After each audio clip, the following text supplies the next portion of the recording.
May I ask everyone to please stand up for the opening prayer?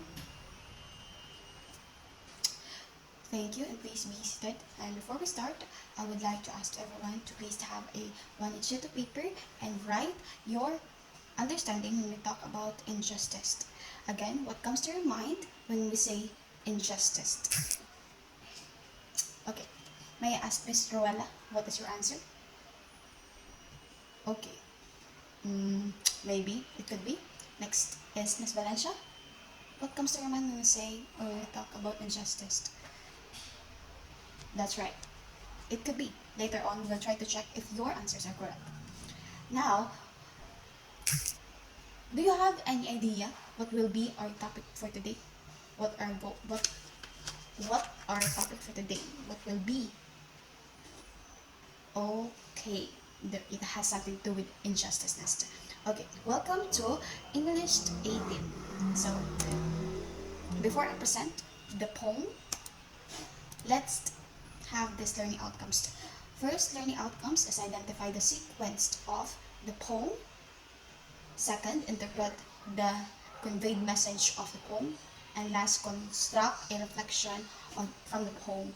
Okay, let me present to you the poem entitled Unknown Citizen by W.H. Auden. So, when we say unknown citizen, what is it? Yes, Miss Luella? Unknown, it is not being known or not famous. That's right. Now, unknown citizen. Let's try to analyze why the author titled it as unknown citizen. So, I have here papers of poem and okay. The writings of the PPT or the PPT has a small letters, and for you to follow our discussion, I have here the poem. I printed the poem. Okay. As you can see, in our PPT or in the paper, there are underlined words. So later on, we will discuss about that. Okay, let's try to read in silence. Then afterwards, I will ask a few questions about the poem. Do not be pressured. It's just a question or simple questions from the poem. Okay, I will give you 5 minutes, and the 5 minutes starts now. Okay, 5 minutes. Time's up. Okay. Miss Sepe, what have you observed from the poem that you read? You observed that it is something sad, and something connected with society. Yes, it could be. A lot of words are connected to society. It could be. Yes, Miss Fernandez. Yes, it could be. It could be, no? It is somehow Marxism. Let's try to check that one afterwards. Another one, last one before we proceed. Yes, Miss Valencia? Yes. It could be. Your answers are quite correct, but we will clear your minds afterwards to have a specific thing of this poem or have a specific knowledge about this poem for you to reflect afterwards. Now, no one answered, or okay, last one. May I ask what literary devices you've noticed from the poem? Yes, personification, metaphor, irony. Okay, now let's try to dissect this. I have here some lines that I have to discuss. Not all the lines, but I have some lines that I will discuss for you guys because it has to be for you to understand the context or have a background knowledge about it. The Bureau of Statistics, this is a group of part of the community or society that is composed of uh, disseminating the data, meaning to say they are gathering the data of the people who is in or citizens in the said community. So meaning to say they got all the data of the people. Next is the lines 12 to 13. Just please follow what are the lines that I'm saying.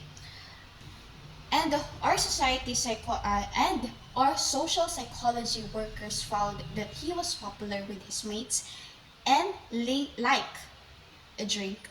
So this means that the social psychology confirms that he is friendly because he was popular with his mates and like a drink.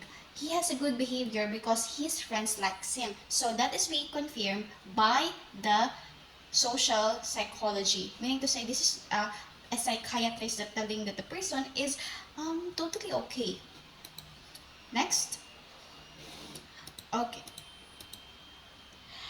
Um, somehow that this those are the lines that I highlighted for you to um, have a background information of what is happening in the story, in the poem rather. The poem is obviously telling something to the people or to the readers, and that would be a message of the author. So let's try to move on in the literary devices for us to understand what are the hidden message or what he used to convey his messages.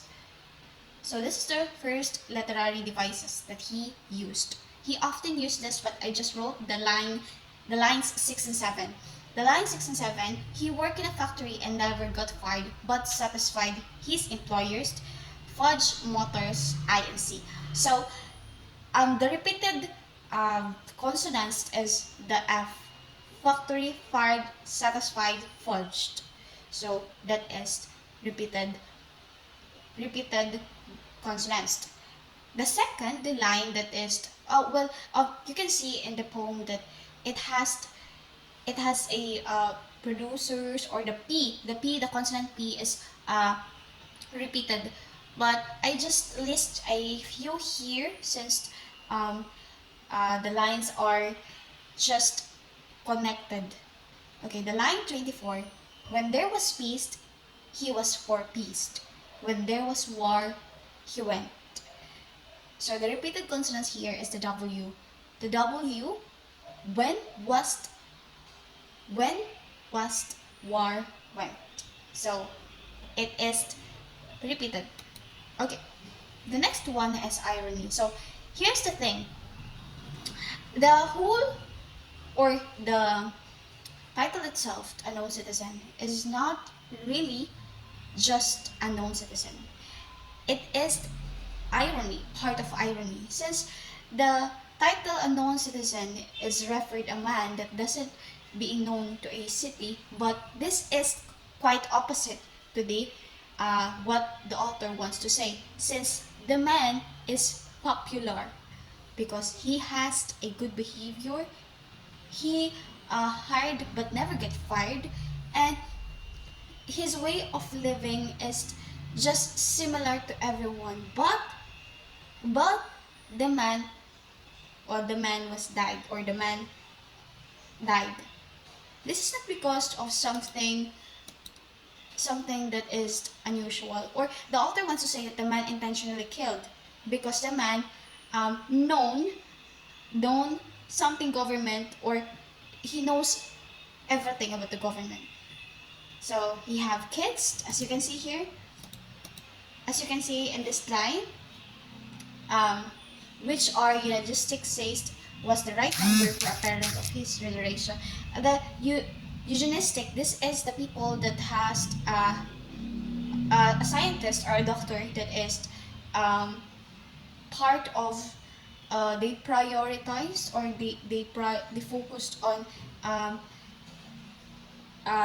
desirable kids, or they um, something like the new technology nowadays.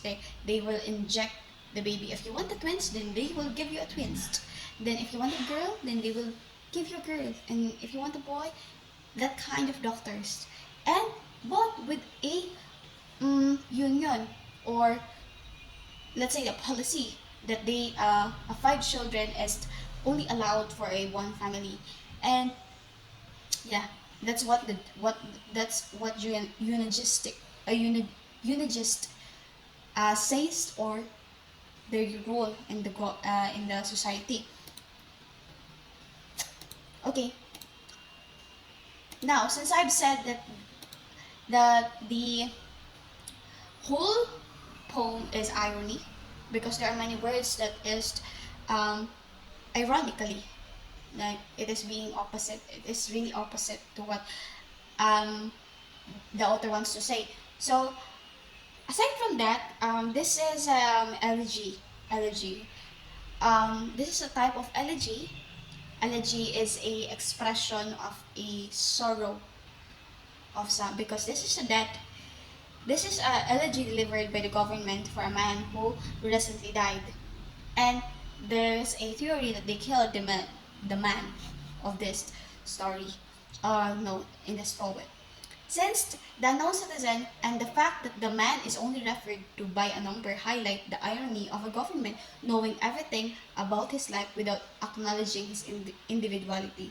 Meaning to say that this man knew everything about government, and because of that, he killed this man without acknowledging his individuality, without accrediting what he's done for the great community. Next is allusion. The author uses allusion to America and the Soviet Union to emphasize his criticism of both left-wing and right-wing governments, highlighting his wariness of total government control and ediform. The left-wing and right-wing governments, this means that the opinions, or the public opinions, the right and the law opinions about the government, or the separate somehow the government, or mostly the government have this situation. The other senators is standing for the rules, and the others is standing for the righteous thing. But for the author, he is worried about this situation because the government is controlling the society. This means that the government becomes a capitalist. Not really capitalist, but somehow they um, exploit the citizen. Next is rhetorical questions. So when we say rhetorical questions, this is a situation where a person is curious. He is asking for a cost. He is asking because he is confused, or she is confused. Now, the poem ends with rhetorical questions. As you can see, the line here, the freedom and happiness. The poem ends with rhetorical questions about the man's happiness and freedom, dismissing, dismissing them as absurd. This technique um, makes the readers to reflect on the lack of personal agency in a society driven by conformity and government surveillance. Conformity, this is rules, driven by the rules and government surveillance. So the author wants us to realize that being uh, injustice, or what do you call this one? The dystopia, dystopia surveillance of government is not right, or it is wrong. It exploits our privacy, and we don't have any without we don't have any privacy for ourselves, because we are freedom when we have our privacy. When we have our privacy, we can felt the happiness that we are safe around with ourselves, alone with ourselves, and alone with our family. Now, this poem is has a rhetorical context because this is written during in 1933 around the outbreak of World War II. This is during the reign of Hitler. So Hitler is trying to go con, con wait conquered Europe. So this is somehow a political, or this is really a political philosophy defined by dictatorial power, political violence. So I've said that there are sorry, there are underlined words in the poem, and these are the symbols that appeared in the poem that you can really see that it is really about controlling injusticeness, because first it talks about the first line talks about beauty of statistic, which is really connected to society or government. Next is greater community. Greater community, this is the dystopia of surveillance. Union. This is a group of people with a common goal. They are aiming for something, and this is very relevant in government. The next is the line 12, social psychology. We are, because we are aiming for freedom, and they are want us to think that we are thinking a wrong way. The press is the media. Health card and installment, this um, life plan, such as like that, insurance, like that. This is what we call installment plan. Like they are really, they want us to think this way. That's why they are implementing things like that. That we need to pay an installment plan for our health, for our future, for our emergency, and producers research and high level grade living. This is line 18. Producers researched and high grade living. This means that the person is really wealthy enough to sustain his needs in life. That's why he can afford installment.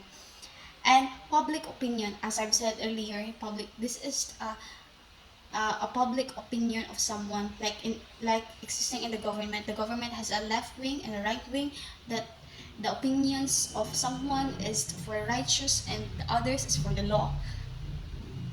And lastly is eugenist. Eugenist, as this is a doctor that prioritized or focused in the genes that will be a kid later on, just like that, just like what I've said earlier.